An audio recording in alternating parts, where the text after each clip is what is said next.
Hi guys, today I want to show you how to make the Japanese broth, Dashi. Dashi is literally the most important element in Japanese food. The Japanese dashi can be made of a lot of different ingredients, but today I want to show you the most common one which I usually make for my family, and that is Awase dashi. It usually means combining dried bonito and kelp. It takes a little bit of time, but it's really simple to make, so let me go get it.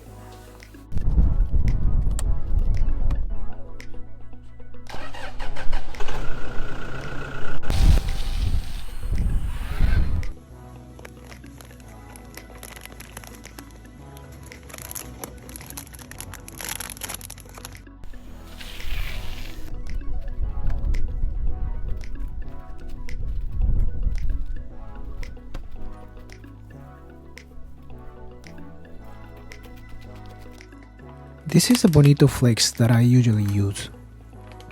This is probably aged about 20 days before it gets sliced. Bonito Flakes has lots of umami contents called inosinic acid. This is called honkarebushi. This is aged more than 3 months. Honkarebushi has richer taste than hanakatsu, which only aged about 20 days. This is my Bonito shaver for the honkarebushi.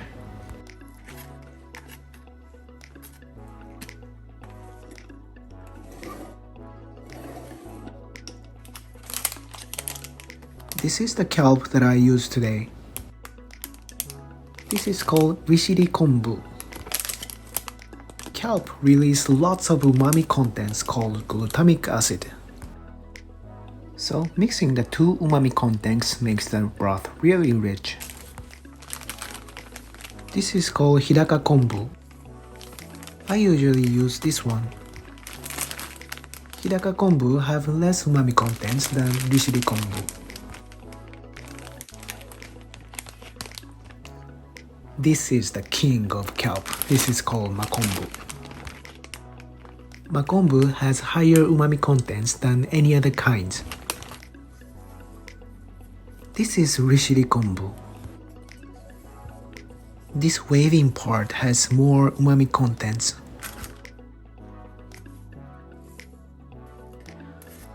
Cut this kelp into smaller pieces for storing purpose.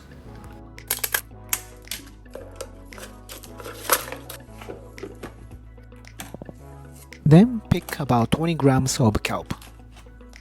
Sometimes you might find some whites, but it's okay, this is umami content.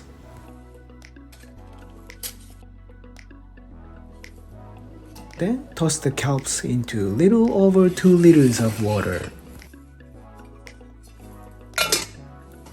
Place a can in the fridge for overnight.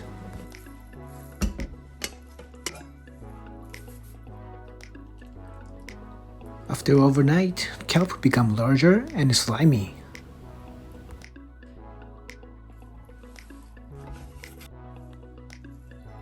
I use instant pot to make it warm at 60 degrees for 1.5 hours.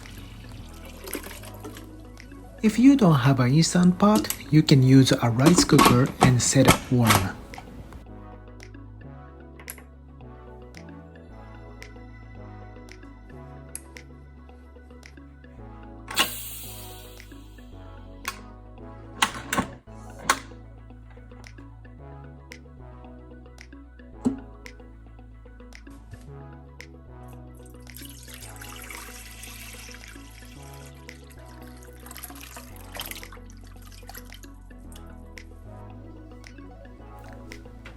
Let's heat it up.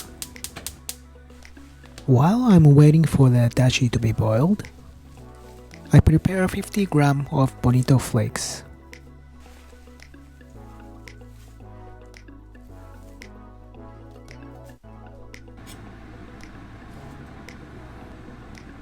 When you see a little bubbles are coming out, that's a sign of taking out the kelp. It's very important to take out the kelp before it gets boiled, because kelp will release lots of bitterness to your dashi, especially if you are using high-graded kelp like makombu.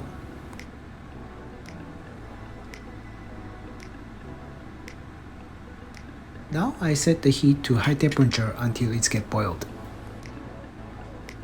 It's very important to dashi to be boiled to take out unpleasant flavor of kelp. Then skim the foam of kelp, just a little bit. The foam keep coming forever, so just a few scoops are fine.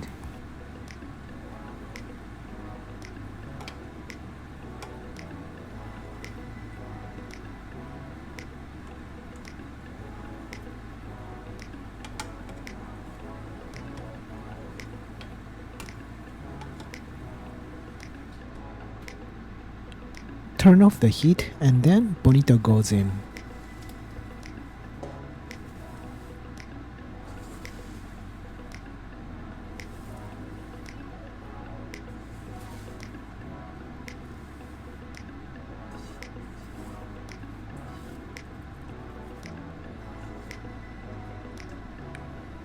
Let it sit for 2 minutes.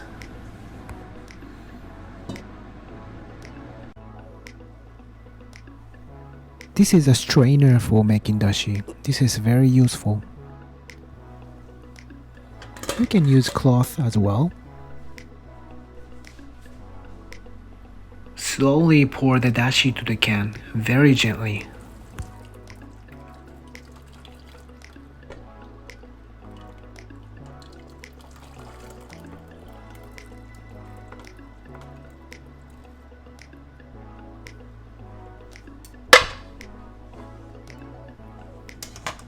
If you stop at this point, this would be a ichiban dashi. Ichiban dashi is used for very simple soup with very few ingredients. So that ingredients are standing out. I mainly use this dashi for making miso soup. So I will just go ahead and squeeze this bonito to get additional bonito flavor. You will get additional umami, but you also get unpleasant flavor from squeezing this. When you squeeze this, be careful not to squeeze too much, otherwise you get lots of unpleasant flavor.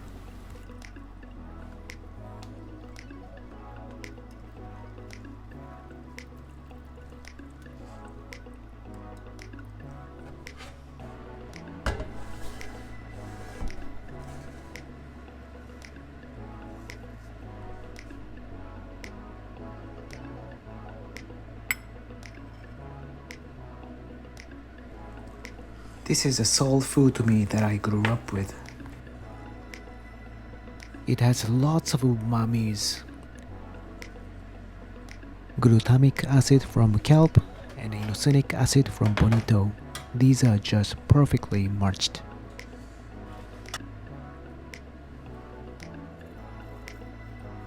A pinch of salt and a few drops of the usukuchi soy sauce.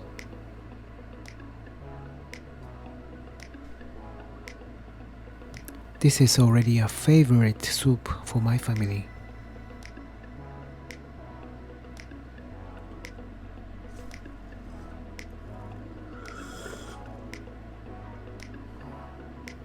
By the way, we usually use usukuchi soy sauce for the soup, because regular soy sauce will be too strong and it kills the fragrance of dashi.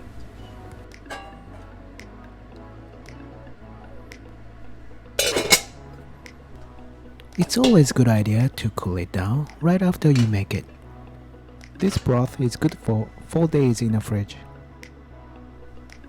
Thanks for watching, guys. I hope you enjoyed the video. If you like the video, please hit the like button. If I see lots of likes, I will probably make the video for what I usually make from this dashi. I hope I see you soon. Bye.